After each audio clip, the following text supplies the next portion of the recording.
Hello everyone, my name is Darren Seidel. I'm a second-year PhD student under the guidance of Dr. Todd Calloway here in the Animal and Dairy Science Department. Quick overview of my background: I grew up in Southwest Texas in a little bitty town of Sanderson, received my bachelor's in animal science and geology from Angelo State University and my master's in agricultural engineering from Purdue University.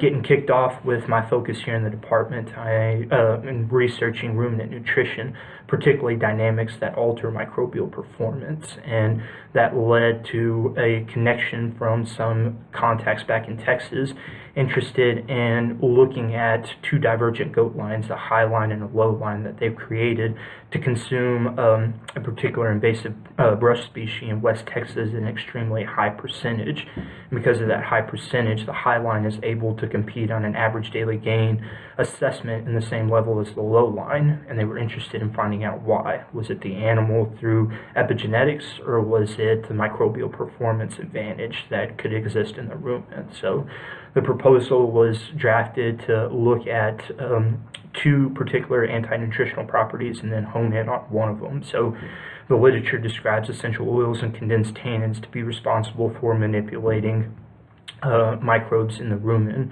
from consuming particular plants, or getting ruminants from keeping them away from the plant as kind of a predatorial measure. So with that in mind, the experimental design was drafted up to focus on one particular essential oil that was in the highest concentration of this particular juniper species that these goats could consume at a high level. The essential oil that was selected was by the name of camphor, which falls in the monoterpene category.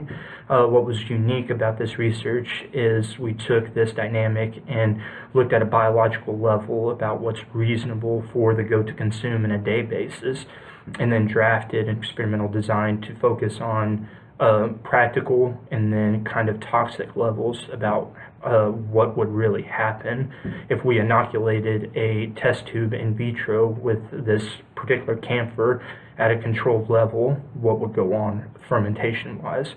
And some of the results have pointed in the direction that acetate to propionate ratio can be defined as 4:1 traditionally in a forage-based diet.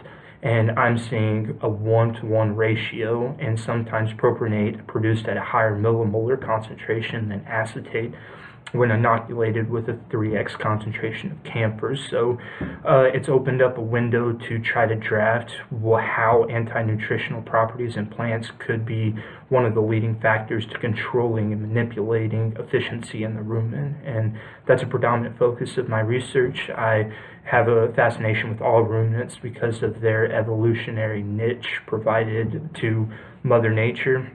And I feel like it's our responsibility to continue to get the feedback from the consumer. For instance, on the beef supply chain side of things, people are trying to say that antibiotics for feed consumption or feed efficiency are bad. And one of the things as researchers is to take that feedback and try to see what we can do to improve our methodology currently in existence. So that's a little bit of my background. I'd love to go into more detail about all the aspects, and it's been a true blessing, and thank you for this nomination. If you have any questions, feel free to contact me. Thank you, and have a great day.